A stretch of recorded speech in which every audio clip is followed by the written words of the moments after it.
Christmas is here, right? It's here. And just by show of hands, admit to me if you can, if you found yourself in a store sometime between Thanksgiving and today. Raise your hand. Come on.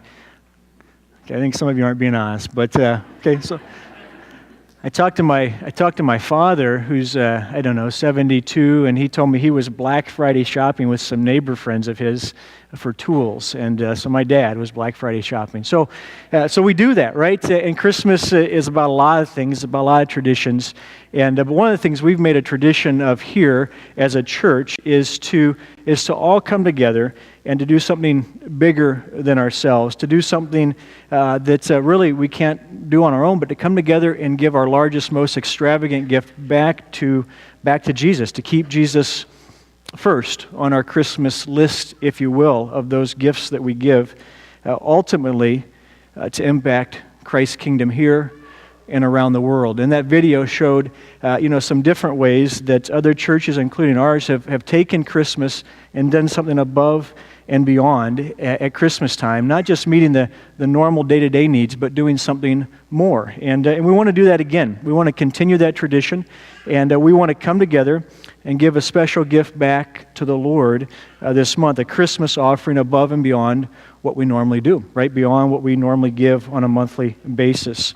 And you'll hear more about this in the coming weeks, but we want to take that special Christmas offering and invest it in 4 different ways, all right? And again, I'll just hit them briefly, but we want to, first of all, help refugees discover Jesus. We want to do more than just help them discover a safe place to live. We want to help them discover Jesus. And we've been able to do that in Aurora, and we've got some great opportunities in the days to come. So we want to invest some of our Christmas offering in that. We want to develop disciples here at home. We want to make sure that the home base, if you will, of Village Bible Church is strong, and that we end this year well, launching into 2016, ready for the things that God's presenting before us. So we want to care for each other. This is a church family, and we've got the Vitorma family pictured up there, and we'll talk more about them in the coming weeks as well. If you've been around, you know their needs. We want a part of this offering to go to help them and their needs this Christmas and really 2016.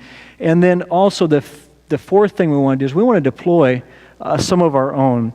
Now listen to me. We've got 5 missionaries across the 4 campuses who are ready to be deployed into full-time missions work. I can't remember a time in our church history where we've had that type of a scenario. 5 people who are ready to be deployed. And we'll talk more about that in the coming days as well. But you're going to get to be a part of that as we deploy these 5 people into the work that God's placed before them during this month of December. So part of our offering is going to go to that. So we want to do, again, an above and beyond gift back to Jesus to be able to fund some of these ministries that are on the screen ahead of you. So my big question for you is this, and you might have read it in the mail if you opened your mail on Friday or Saturday, but is this: would you consider not just giving your regular tithe back to the Lord, as you may do every month, or whatever you give back every month, but would you consider giving above and beyond, giving an extra gift, an extra tithe even back to the Lord at Christmas time, so that as a church we could come together and do something more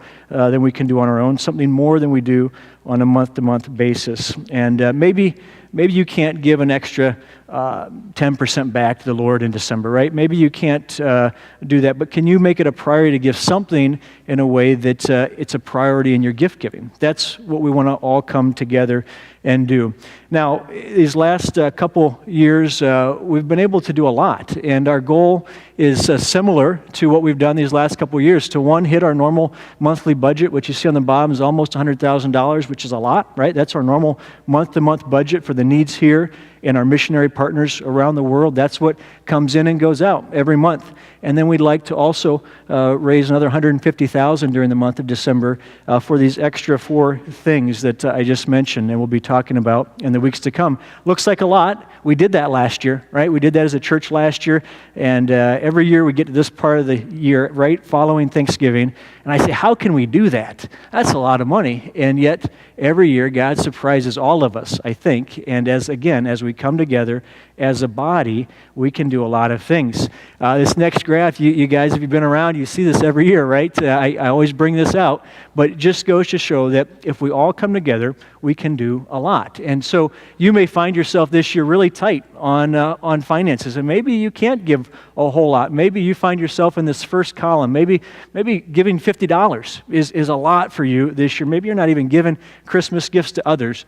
And but there's a spot for you, right? From $1 to $250, there's a spot for you. I also encourage you, if you have kids, there's a spot for your kids in that first column as well. And that's a fun thing to see our kids come together with us as parents and give of their own resources back and partner as well. We'll be talking about that in children's ministries in the weeks to come as well. And every year, there's people on the other end at the $10,000, $15,000 range where God's blessed you in a way this year where you're able to give abundantly, to give above and beyond in a significant way. And if that's you, well, that's great too, right? Either side is great. And the middle is probably where most of you will find yourself. But these figurines represent, one of them represents you, one of them represents Rich Miller, right? I'm looking at Rich. One of them represents Peggy Elwood, who's sitting behind him, and represents each of your households, okay? I don't know which one is you, but I just ask you to be praying in the days to come about where God would lead you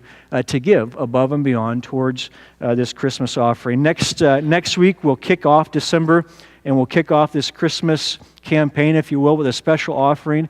You'll be invited to come and bring your gifts on forward next Sunday, but you may not have a decision next Sunday. You can do this anytime in the month of December, but we want to kick it off in a sense of unity, coming together and seeing what God can do in our midst through us and through this community, do some great things. So you might have gotten an envelope in the mail. You'll have one in your bulletin next week, and we'll talk more about it in the weeks to come. But I just want you to be praying, right? It's Christmas time. How can we make Christ the center, the priority of our focus, of our time, of our dollars, and how can we come together to do some great things? And it's fun to do that, and it's fun to get to the end of the month and see what God does. Right now, it seems impossible, and yet to see what God does through all of you, through my family and your family, as we partner together in this time. So be thinking about that, be praying about it, and we'll keep talking about it, okay?